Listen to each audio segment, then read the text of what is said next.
Hey guys, in this video I'm going to go over attention-getting devices and how to essentially write a fabulous introduction paragraph quickly. So when you think about your introduction paragraph, I want you to think of a tornado, which I know is weird because we live in California, but at the top of the tornado you have your attention grabber, like holy crap, there's a huge cloud in the sky, it really gets your attention. Then in the funnel going down, you want a brief explanation. What are you going to be talking about? What's going on? Sometimes you need to include some background information. And then lastly, you want your thesis where you really hit home, hit home and get to the point, right? So I'm going to be following this essential outline for an introduction paragraph. Your teacher might ask you to do something different. This is what I think is a quality paragraph. However, I will say that before you write your attention-getting device, always write your thesis and your roadmap first. If you don't know how to do that, watch my video on thesis and roadmaps.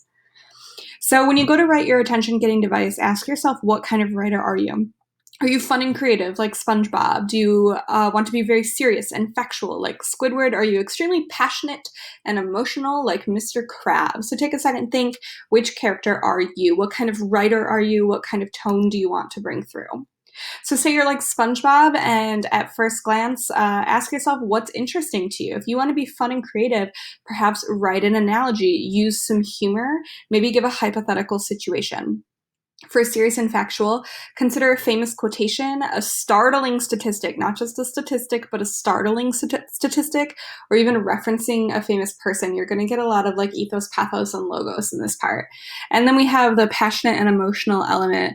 Refer to a moment in history or a current event. Make it real. Make whatever you're writing about real so your reader has to accept the fact that what they're about to read is important. So let's say you are like SpongeBob and you want to do something kind of fun and creative. Here's an example of a hypothetical situation. Pause this video and give it a read. It's kind of corny. Do you like it? Do you not like it?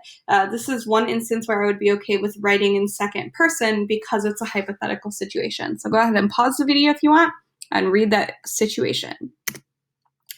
The next example of a SpongeBob type writer is an analogy.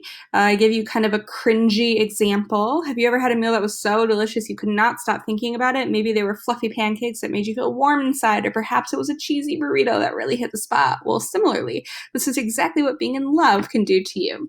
So the examples that I give in this presentation is about love and relationships, if I were to write something about love and relationships.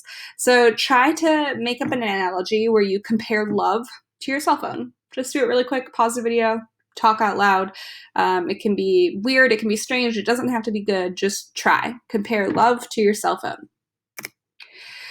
And now let's think about the essay that you are trying to write, whatever that essay might be. Think about the topic and whatever your teacher gave you. And I want you to try to compare that topic to lemons in any way. Compare it to lemons. I know, it's weird. Make it weird. Set a timer on your phone for 2 minutes and type it out or talk it out and see what you come up with. You never know, you might be kind of impressed.